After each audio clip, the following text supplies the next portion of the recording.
شاء الله دير الشفنج في العشيه تجي تشوف طريقه السفنج. عندي هنايا هذا 600 غرام ديال الفورص، معلقه كبيره ديال الخميره، والملح على حسب الذوق، والماء دافي، وكنزيد معاهم معلقه ديال السنيده اولا شويه العسل لا كاين.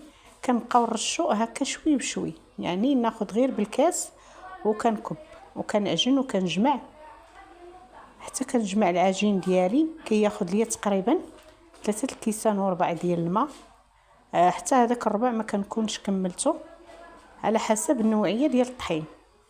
صافي كنبقى هكا كندلكها، كندهن يديا بشويه تاع الزيت، وكنبقى هكا كنخبطها مزيان. كنغطيها المره الاولى وكنعاود ندلكها ونعاود نغطيها المره الثانيه حتى كندير 3 المرات. عاد كنبدا نطيب السفنج ديالنا. كتكون الزيت ساخنه، كندير غير مقيله وحده وكتكون العافيه مهيله متوسطه.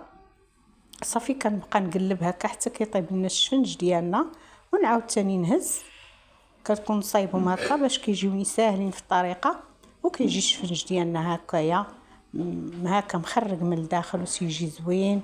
وكنقدموه مع اتاي بالصحه والراحه مع واحد اللايك. واللي بغى التفاصيل ديالو مزيان يدخل، راني حاطاه في القناه فيديو هكا طويل.